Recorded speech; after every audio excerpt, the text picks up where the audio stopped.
Chapter 8. When Gran picks up, I hang up the phone and look at Sherlock. I bet they're in the clinic right now, waiting to ask Gran if they can all volunteer. What am I going to do? How do I tell her that I don't want their help? He ignores me and vacuums up the cookie crumbs that David dropped. I reach down and scratch between his ears. I can't exactly kick them out, can I? Before I can get an answer, I hear a loud thump from the waiting room. "Roof!" growls Sherlock. He rumbles toward the door. "I'm right behind you," I call, pushing open the swinging door to the waiting room. That noise was a large plant tipping over. It's lying, roots and all, on the floor. David and Brenna are standing in the dirt on either side of it. David points at the mess. "It's your fault, Brenna. You clean it up." "My fault?" Brenna yells. She's steamed. "I'm not picking this up. I didn't do anything. You were the one pretending to be a ballerina." Sunita can see how confusing this is to me. I told them that I took ballet, and then David had to prove he could dance. He pirouetted right into the plant. "At least I missed the window." "You still have to clean it up," says Brenna. "It wasn't my fault. You were standing in the way." "Somebody better do something quickly," Sunita warns. "Dr. Mack's next patient is coming up the walk." David grabs the plant, Brenna pushes the pot under a chair, and I scoop up the dirt with my hands just as Mrs. Cooper walks through the front door with a yowling cat carrier. "Hello, Mrs. Cooper. How is Ling Ling today?" I ask, holding a handful of dirt. "Meow."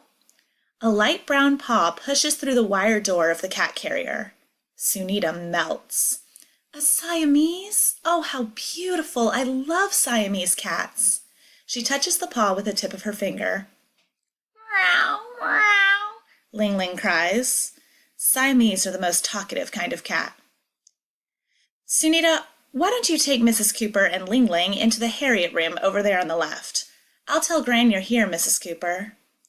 "Thank you, Margaret," says Mrs. Cooper. Sunita grins. She escorts the cat and owner to the exam room. "Margaret? I thought you flattened people who called you Margaret," David says as soon as Sunita closes the door to the Harriet room. "I'll flatten you if you don't fix that plant." He plops the plant back into the pot. "There, all fixed. Happy?" I dump the dirt I'm holding back into the pot. "Happy." I buzz Gran on the intercom to let her know that Ling Ling is here. "Now, who do I pay to get a tour around here?" asks David. "A tour? Why not? It was so busy when the collies came in, I never got to see behind the scenes." "Okay, but it'll be a short tour and no ballet moves." This is obviously the waiting room. Sunita just went into the Harriet room. Across from that is the Doolittle room. That's where we usually examine dogs. "I know who Dr. Doolittle is. I read a book about him. But what does Harriet mean?" asks Brenna. James Harriet was the pen name of an English veterinarian, Dr. James Alfred White. Gran loves his books. All Creatures Great and Small is one of her favorites. Next stop, the receptionist desk. I flip up the counter. There's a computer under this mess somewhere. We're having a hard time finding an animal-friendly receptionist. They always leave after a day or two. "I know. I was on my bike when one of them ran out of the clinic screaming," says David. "What was she so afraid of?" "A skunk. A pet skunk. He couldn't spray anymore, but she took one look and never returned. Follow me." Past the desk is the hallway that leads to the hospital part of the clinic. I open the door to the operating room. This is where the surgery takes place. Notice the shiny equipment. Don't touch, David. We walk through the operating room to the recovery room. "Hi, Dr. Gabe. How are the puppies?" "Sleeping soundly. No problems. Dr. Mack told me what a great job you kids did," he says. "Dr. Mack and Maggie did all the work," said Brenna. "We just did what they told us to do." "Well, you listened. That's more than a lot of people do." "I'm giving them a tour," I tell Gabe, then turn back to David and Brenna. "This is the recovery room, where we watch animals recovering from surgery or sickness. Those cages on the back wall," I point, "usually have an assortment of critters in them. Rabbits, ferrets, dogs." "Cows," Dr. Gabe teases. "No, we don't keep cows in here. Ignore him." "Now, to our left, you'll see a real live veterinarian. We call this creature Dr. Gabriel Donovan. Don't be afraid. He's scruffy looking, but he doesn't bite." Dr. Gabe snaps his teeth at us and barks. Brenna giggles. He is cute, but I can't have a crush on him because he's way too old, like 28 or something. Dr. Gabe's been working here for years. He started volunteering when he was in high school and came back to be Gran's associate when he graduated from veterinary school. I better move on before Brenna falls under the spell of his icy blue eyes. Let's go. Take good care of the pups, Gabe. Moo, he replies. We leave the recovery room and move on to the lab. This is where we analyze blood, urine, and fecal specimens. Don't let David touch the microscope, Brenna suggests. Good idea. The next room is X-ray, followed by the beauty shop. Gran has talked about hiring a groomer to work here, but she hasn't had time to set it up yet. Sometimes I groom a boarder in here. I had no idea this place was so big, Brenna says. You can't tell from the front, can you? A vet clinic is kind of like a small version of a hospital. You need everything from labs to laundry machines. Oh, sure, David says. Next, you'll tell me you have a cafeteria. Of course. Animals with different illnesses require special diets. We provide those too, I explain. And guess who's the head waitress? Okay, so the next time a kitty wants dessert, can you bring her a 3 Mouseketeer bar? David doubles over with laughter. Brenna and I groan. Gran has the latest equipment and supplies so she can give our patients the care they deserve, I say, getting back on subject. Geez, this place must have cost a fortune. That's David's way of asking where the money is coming from. I think we're lucky to have the setup we do. Gran has worked really hard for it all. Gran writes a column about animals that appears in newspapers all over the country, and she's published a bunch of books. A few years ago, she invented a couple of surgical tools. She gets extra money from that, too. Come on, tour's almost over. I lead them through the door to the boarding kennels. Gran keeps the boarders separate from the sick animals in the recovery room so the boarders won't be exposed to germs. Roof!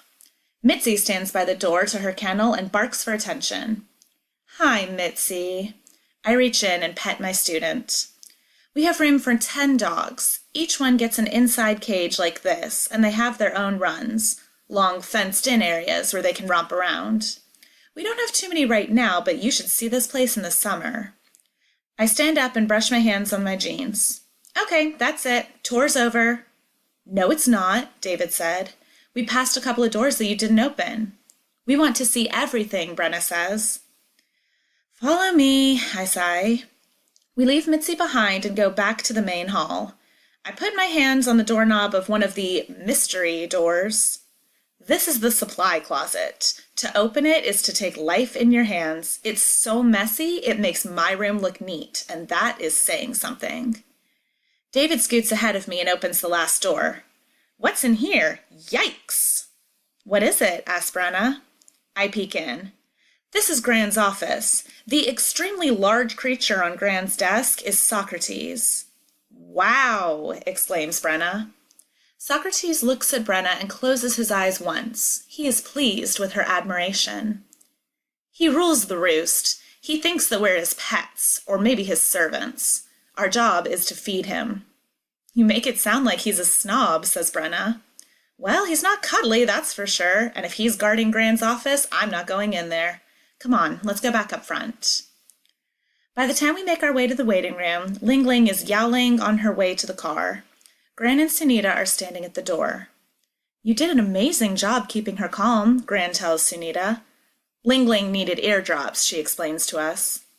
So, how many scratches did you get? I ask. Ling Ling does not like eye drops. No scratches. Sunita has a real gift with cats. Well, I say, I guess you guys have to get home for dinner. Oh my goodness, Sunita says, looking at her watch. My parents don't like me to be late. Thank you very much, Dr. Mackenzie. This was the best day I've had in a very long time. She heads out the door. Hey guys, wait, David says. We didn't ask about tomorrow. What about tomorrow? Gran asks. Can Sunita and I come back to help? There's a long pause. I look at Gran. I can see she's thinking it over. Please say no, Gran. Please say no. Thank you, but that won't be necessary. We have Brenna here to help, and we're over the real crisis. We just need to monitor the pups from here on out. but I couldn't have done without you today. You are all great. Whew, saved. Brenna buckles on her bike helmet and hops on her bike. David shuffles out the door and cuts through the hedge without looking back. Sunita walks down the driveway. At the sidewalk, she turns and waves to us with a faint smile. I wave back. Gran looks like she's 1,000 miles away. She sure is acting strange. Is something wrong? I ask. You know I'll pull my grades up. Pretty soon you won't even need Brenna to do my work.